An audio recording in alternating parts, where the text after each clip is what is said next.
আজ আমি বানাবো কাতলা মাছের ফিশ ফ্রাই। অপূর্ব লাগে খেতে, চলুন বানাই। আজ আমি নিয়ে নিয়েছি এখানে 8 পিস কাতলা মাছের পেটি। এই যে দেখতে পাচ্ছেন পেটি। এইবার আমি একটা ফ্রাই প্যান নিয়ে নিয়েছি, ফ্রাই প্যানের মধ্যে জল দিয়ে দিয়েছি, দিয়ে দেবো নুন। এবার এটাকে আমি গ্যাসে বসিয়ে দেবো। 5 থেকে 4 মিনিট আমি এটাকে একটু সেদ্ধ করে নেবো ঢাকা দিয়ে। 4 মিনিট হয়ে গেছে, গ্যাসটা আমি এবার বন্ধ করে দেবো। মাছটা এবার আমি নামিয়ে নিয়েছি। এবার এক পিস করে মাছগুলো আমি তুলে নেব। বেশি সেদ্ধ করলে মাছটা ভেঙে যাবে, এই কারণে আমি খুব হালকা করে সেদ্ধ করে নিয়েছি। একটা ছাবনি হাতা নিয়ে নিয়েছি, এর মধ্যে আমি তুলে নেব জলটা ঝরে যাওয়ার জন্য।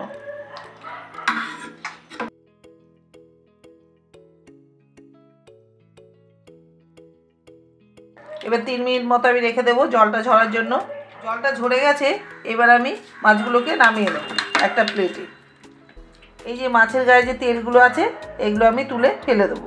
মাছের তেলটা আমি তুলে ফেলে দিয়েছি। এরপর আমি এই যে কাঁটাগুলো আছে লম্বা লম্বা কাঁটাগুলো, এই যে কি সুন্দর দেখুন বেরিয়ে আসছে। এইভাবে করে সবগুলো মাছের আমি কাঁটা বার করে নেবো। এই দেখুন সব বেরিয়ে গেল। এই যে এইভাবে করে আমি সবগুলো মাছের কাঁটা বার করে নেব। সবগুলো মাছের কাঁটাও বার করে নিয়েছি, আর ওপরে খোসাটাও ফেলে দিয়ে দিয়েছি। এরপর এতে আমি দেব গন্ধরাজ লেবু, কারণ মাছের একটা আস্তে গন্ধ আছে, সেই কারণে দিয়ে দেবো গন্ধরাজ লেবু।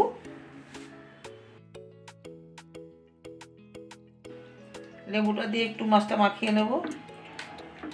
স্বাদ মতো নুন, নুনটা একটু দেখে দিতে হবে, কারণ মাছটা সেদ্ধ করার সময় একটু নুন দিয়ে দিয়েছিলাম।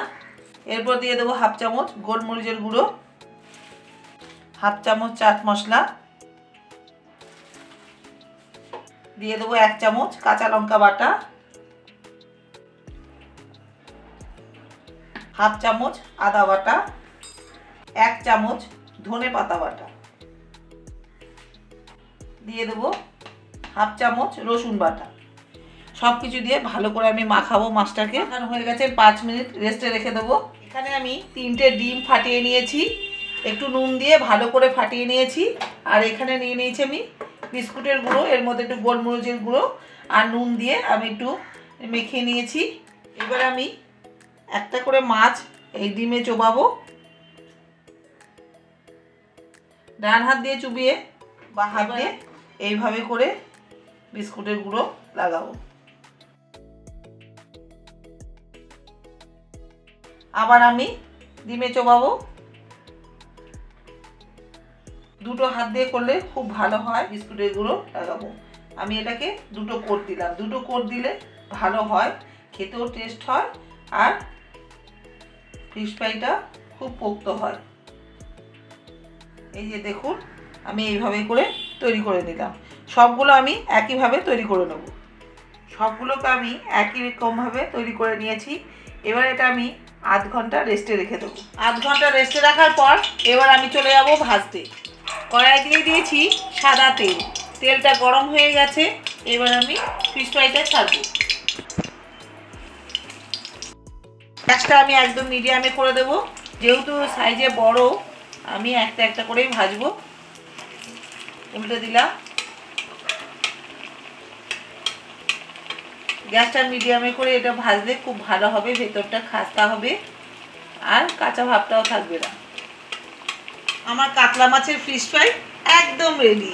ভেটকি মাছের ফিশ ফ্রাই তো অনেকেই খেয়েছেন, সবাই খেয়েছেন, কিন্তু কাতলা মাছের ফিশ ফ্রাইটা একদম ভেটকি মাছের ফিশ ফ্রাইয়ের মতো লাগে। আমার মতো করে বানিয়ে খেয়ে দেখবেন, অপূর্ব লাগে। রেসিপিটা আমি এখানেই শেষ করলাম। আগামীতে সুন্দর আবার একটা রেসিপি নিয়ে চলে আসবো। সবাই ভালো থাকবে, সুস্থ থাকবেন। আগামীতে আবার দেখা হবে। নমস্কার।